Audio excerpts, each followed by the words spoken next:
आज हम consumer equilibrium in case of 2 और मोर कमोडिटीज पढ़ेंगे।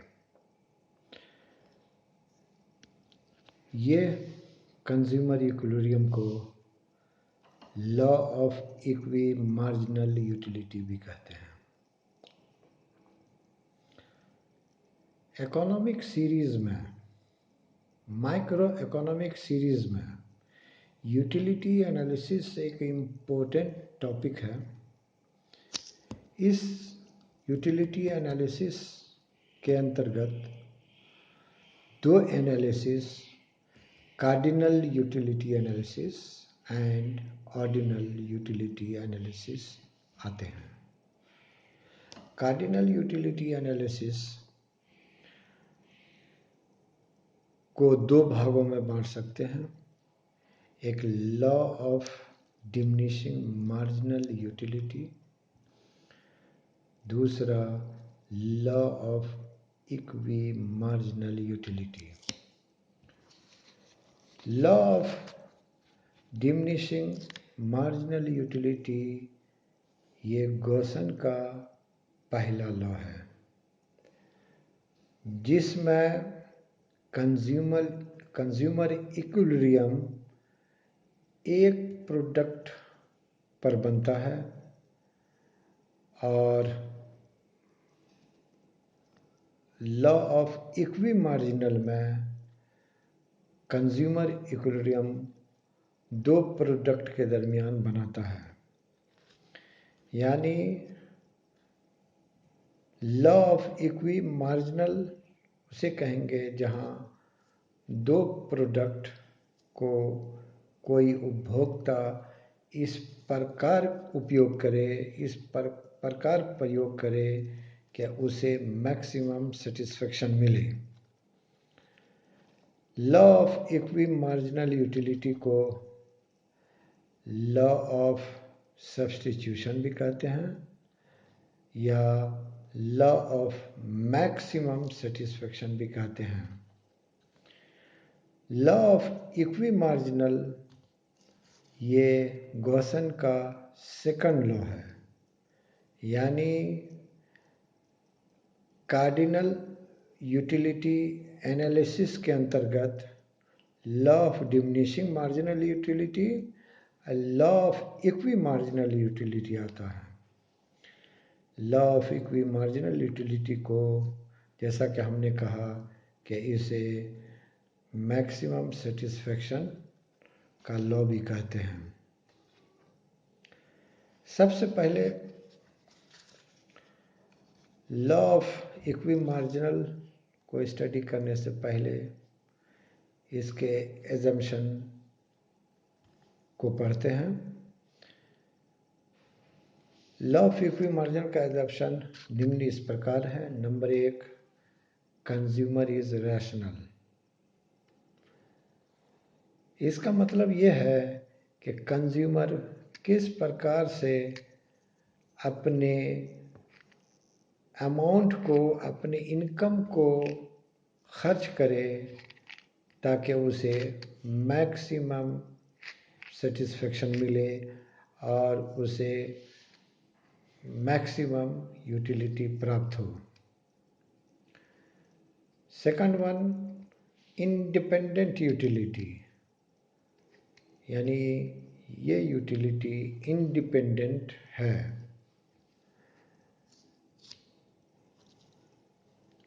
Third one, marginality of money is constant.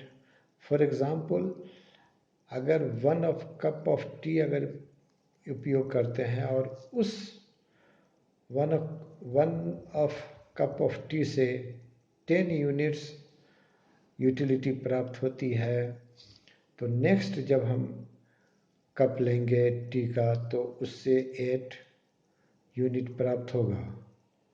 ये कंटिन्यूअस लॉ ऑफ डिमिनिशिंग, यानी इसकी यूटिलिटी जो है डिमिनिशिंग होती चली जाएगी।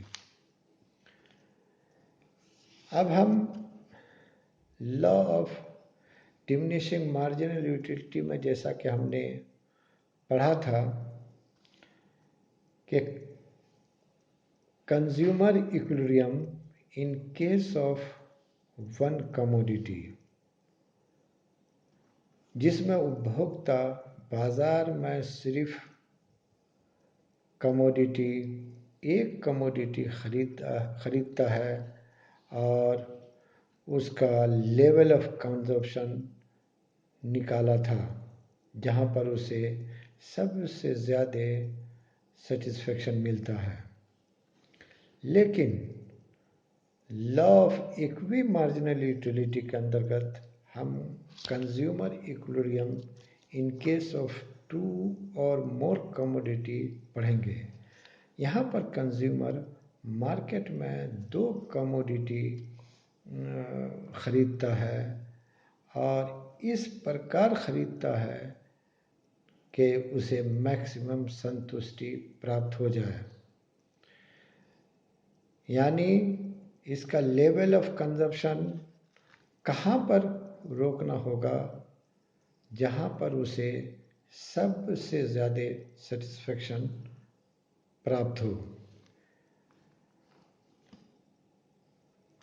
Law of equi marginal utility को स्टडी करने से पहले, उसके डिफिनेशन को करने से पहले हम यूटिलिटी के डिफिनेशन को समझेंगे।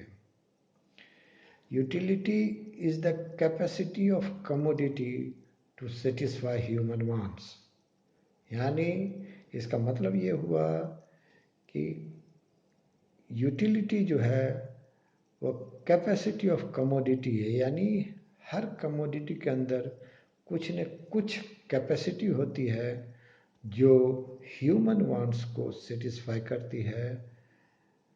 इसी को हम यूटिलिटी कहते हैं।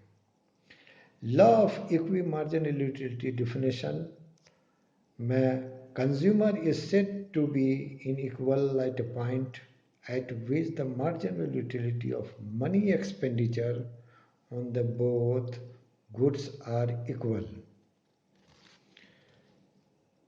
In other words, we can say that consumer will distribute income between the goods in such a way that utility derived from last rupees spent on each goods is equal. इसका मतलब ये हुआ कि जो भी income उपभोक्ता के पास है वो अपने 2 प्रोडक्ट पे इस प्रकार खर्च करेगा कि उसे दोनों प्रोडक्ट को मिलाकर उसे मैक्सिमम संतुष्टि, मैक्सिमम सेटिस्फेक्शन प्राप्त हो। यानी इन सिंबॉलिक हम कह सकते हैं कि marginal utility of x divided by price of x is equal to marginal utility of y divided by price of y, ये दोनों इक्वल होगा, तभी हम इक्विलिब्रियम या मैक्सिमम सेटिस्फेक्शन का नाम दे सकते हैं। फॉर एग्जाम्पल, एक उपभोक्ता के पास कुल इनकम 75 रुपीज़ है, वो एक 2 कमोडिटी पे खर्च करना चाहता है। जैसे हम मान लेते हैं कि कमोडिटी X और commodity Y। Commodity X mango मान लेते हैं, कमोडिटी ऑफ Y एप्पल मान लेते हैं। Commodity of X 10 rupees per pieces mango खरीदता है और एक उपभोक्ता एप्पल 5 रुपये पर पीसेस खरीदता है। तो जैसा कि हम जानते हैं कि इक्विलिब्रियम पॉइंट वहाँ पर होगा जहाँ पे marginal utility of x divided by price of x is equal to marginal utility of y divided by price of y होगा। यानी इस पॉइंट पे इक्विलिब्रियम पॉइंट या मैक्सिमम सेटिस्फेक्शन का पॉइंट कहलाएगा। इस चीज़ को हम शेड्यूल से समझाने की कोशिश करेंगे। ये इस फिगर में ये शेड्यूल दिखाया जा रहा। फर्स्ट कॉलम में क्वांटिटी लेते हैं 1 2 3 4 5 6। उसके बाद मार्जिनल यूटिलिटी ऑफ एक्स, जिसे हमने मैंगो समझा, वो है एक यूनिट, एक क्वांटिटी मैंगो का मार्जिनल यूटिलिटी जो है 100 होता है। जब दूसरा यूनिट उपयोग करता है एक कंज्यूमर, तो उसका मार्जिनल यूटिलिटी 90 हो जाता है। इसी प्रकार जब third unit of mango quantity का प्रयोग करता है तो उसकी यूटिलिटी 80 हो जाती है। इसी प्रकार 4 यूनिट, 5 यूनिट, 6 यूनिट जब प्रयोग करता है तो क्रमशः 70, 60 और 50 हो जाता है। इसी प्रकार हम देखते हैं कि जब मार्जिनल यूटिलिटी ऑफ y, जब एक क्वांटिटी का प्रयोग होता है तो मार्जिनल यूटिलिटी ऑफ y 35 हो जाता है। जब सेकंड क्वांटिटी ऑफ एप्पल का प्रयोग होता है तो उसमें 30 मार्जिनल यूटिलिटी मिलती है, और जब थर्ड क्वांटिटी का प्रयोग करते हैं तो 25 मार्जिनल यूटिलिटी ऑफ y यानी एप्पल का मिलता है। इस प्रकार 4, 5, 6 जब क्वांटिटी प्रयोग करते हैं तो हमें क्रमशः 20, 15 और 10 प्रयोग होता है। इस शेड्यूल में यह साफ क्लियर है कि जब मार्जिनल यूटिलिटी एक क्वांटिटी उपयोग किया जाता है तब मार्जिनल यूटिलिटी ऑफ x जब हम निकालते हैं तो उसे प्राइस से डिवाइड करते हैं, और फिर क्वांटिटी ऑफ क्वांटिटी या यूनिट ऑफ एक का जो है फिर निकल के हमको मार्जिनल यूटिलिटी ऑफ x 10 आ जाता है। इसी हिसाब से सेकंड यूनिट का 9, थर्ड यूनिट का 8, 4 यूनिट का 7, 5 यूनिट का 6 और 6 यूनिट का 5 होता है।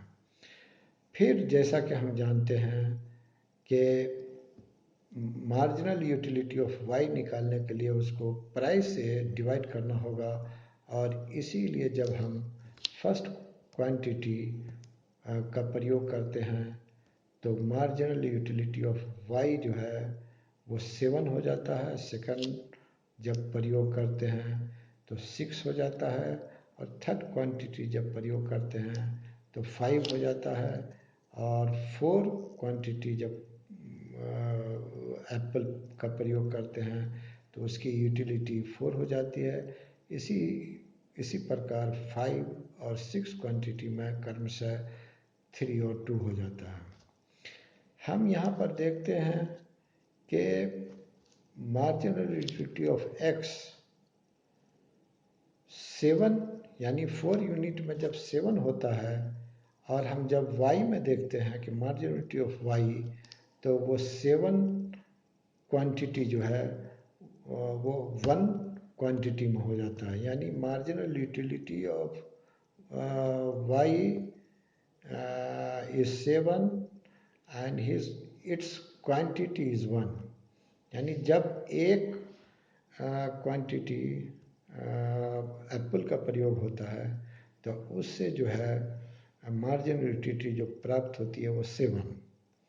इस तरह से हम देखते हैं कि ये तीनों जिसको अंडरलाइन किया गया है, ये तीनों को हम देखेंगे अभी मैथमेटिकल कैलकुलेशन से कि कौन सी ऐसी जगह है, कौन पॉइंट पर मैक्सिमम सेटिस्फेक्शन होगा।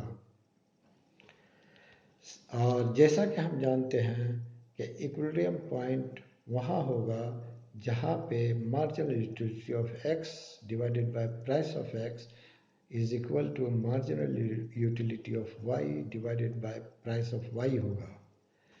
अब हम देखते हैं कि जैसा कि मैं पहले भी कह चुका हूँ कि मनी इनकम कुल जो है 75 है एक उपभोक्ता का, और वो कमोडिटी एक्स जब लेता है, यानी मैंगो जब ख़रीदता है वो 10 रुपीज़ पर पीसेस के हिसाब से ख़रीदता है, और कमोडिटी वाई यानी एप्पल वो 5 रुपीज़ के हिसाब से ख़रीदता है। अब हम ये देखेंगे कि किस हिसाब से जो है किस हिसाब से इक्विलिब्रियम किस पॉइंट पर बनेगा। तो हम जैसा कि देखते हैं, हम इस शेड्यूल के अनुसार हम देखते हैं कि प्राइस ऑफ एक्स हमने माना है 10 रुपीज़ पर पीसेस, अब price of Y 5 rupees per pieces माना है। तो इक्विलिब्रियम वहाँ बनेगा जहाँ P X into Q X plus P Y into Q Y होगा, यानी उसको हम कैलकुलेट करते हैं। 4 यूनिट को जब हम देखते हैं तो 4 यूनिट में 4 यूनिट क्वांटिटी एक्स 4 यूनिट में प्राइस चूँकि 10 माना है तो 10 माना है, और इसी हिसाब से प्राइस ऑफ वाई 5 है और क्वांटिटी फिर 1 हो जाता है, यानी 1 क्वांटिटी पे 7 यूटिलिटी मिलती है। इसीलिए 10 into 4 plus 5 into 1 is equal to 40 plus 5 is equal to 45 first equation. यानी इस पॉइंट पर एक कंज्यूमर को सेटिस्फेक्शन मैक्सिमम सेटिस्फेक्शन नहीं मिल पाएगा, क्योंकि उसके पास इनकम जो है 75 रुपीज़ है। हमें ये प्रूफ करना है कि उस 75 रुपीज़ का किस प्रकार उपयोग करे कि उसे दोनों प्रोडक्ट में किस प्रकार उपयोग करे कि उसे मैक्सिमम सेटिस्फेक्शन मिले।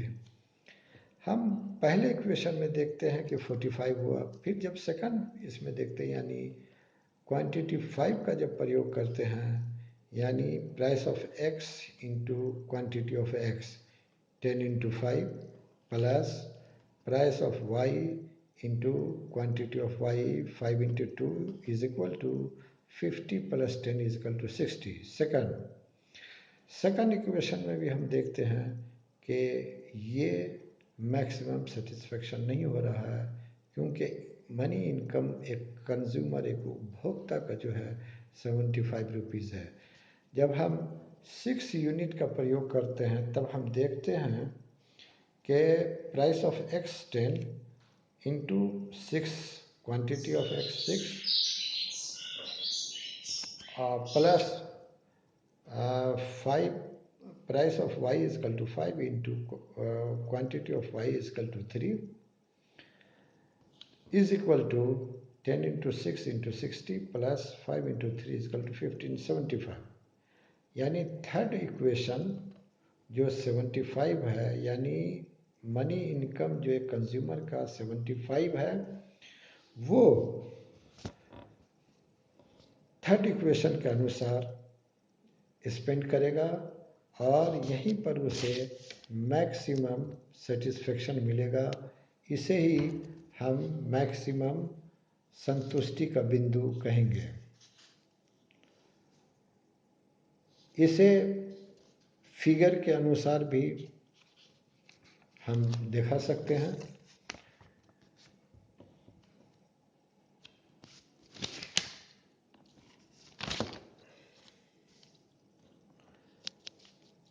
इस फिगर के अनुसार हमने मार्जिनल यूटिलिटी ऑफ एक्स और मार्जिनल यूटिलिटी ऑफ वाई लिया है। ये दोनों जहाँ इंटरसेक्ट कर रहा है वो ओ पॉइंट पे, उसे ही हम इक्विलिब्रियम पॉइंट कहेंगे। और यहीं पर जो है marginal utility of x is equal to marginal utility of y। इस तरह से हमने देखा कि एक कंज्यूमर किस प्रकार अपने प्रोडक्ट को स्पेंड करता है दो प्रोडक्ट पे, दो कमोडिटी पे, और उसे मैक्सिमम संतुष्टि प्राप्त होती है। अब law of equi marginal utility के कुछ लिमिटेशन की स्टडी करेंगे। Law of equi marginal utility का पहला लिमिटेशन है इग्नोरेंस, यानी कहने का मतलब यह है कि एक उपभोक्ता को, एक कंज्यूमर को रैशनल होना चाहिए, मार्केट की नॉलेज होनी चाहिए कि किस कमोडिटी की प्राइस कितनी है और कौन सा प्रोडक्ट उसे कितना यूटिलिटी देगा। Next one, second one, inefficient organisation. जैसा कि ऊपर में हमने कहा, फर्स्ट इसमें कहा वो इंडिविजुअल के लिए प्रयोग होता है, उसी हिसाब से एक ऑर्गेनाइजेशन के लिए इनएफिशिएंट ऑर्गेनाइजेशन में भी ये एक लिमिटेशन है कि वो अपने यूटिलिटी का फुल्ली यूटिलाइज नहीं कर पाएगा। Third, natural resources. Natural resources means water, air, ये सब बल्क में है, जिस वजह कर इसके बारे में भी यूटिलिटी सही मापी नहीं जा सकती है, क्योंकि ये अबंडेंट रिसोर्स है। Fourth limitation custom and fashion है। कस्टम और एक फैशन एक सोसाइटी के अंदर वो है जिसे एक उपभोक्ता उस पर जितना खर्च करना चाहता है वो करता है, उसको यूटिलिटी से, उसके मैक्सिमम सेटिस्फेक्शन से कोई मतलब नहीं है, वो अपना जितना मैक्सिमम चाहता है अपना खर्च करता है। Next, 5, frequent change in price. अगर मार्केट के अंदर फ्रीक्वेंट प्राइस चेंज होता है तो ये भी law of equi marginal utility के लिए एक लिमिटेशन का काम करेगा। इसमें भी लॉ नहीं हो पाएगा। Next limitation 6, invisible goods. जैसा कि हम जानते हैं कि विजिबल और नॉन विजिबल गुड्स होते हैं। विजिबल गुड्स, जैसा कि हम मार्केट के अंदर बहुत सारे प्रोडक्ट देखते हैं, जैसे biscuit, Maggi, shop, etcetera etcetera. लेकिन जब हम इनविजिबल गुड्स की बात करते हैं तो इसमें हम सर्विसेज को इंक्लूड करते हैं। कई सर्विसेज जैसे इंजीनियर, डॉक्टर, टीचर, लॉयर, हम एक लॉयर के सर्विसेज को लॉयर के यूटिलिटी को हम इंजीनियर के यूटिलिटी से कंपेयर नहीं कर सकते हैं, या एक इंजीनियर के यूटिलिटी को टीचर के यूटिलिटी से कंपेयर नहीं कर सकते हैं। इस प्रकार लास्ट में ये कंक्लूजन निकलता है कि एक law of equi marginal utility के अंतर्गत, या हम ये कह सकते हैं कि कंज्यूमर इक्विलिब्रियम फॉर 2 और मोर कमोडिटीज उस वक्त होगा जब एक उपभोक्ता अपने इनकम को किसी दो प्रोडक्ट पे इस प्रकार करेगा कि उसे मैक्सिमम संतुष्टि प्राप्त हो, और उसी मैक्सिमम संतुष्टि प्राप्त के पॉइंट को हम इक्विलिब्रियम पॉइंट भी कहते हैं। धन्यवाद।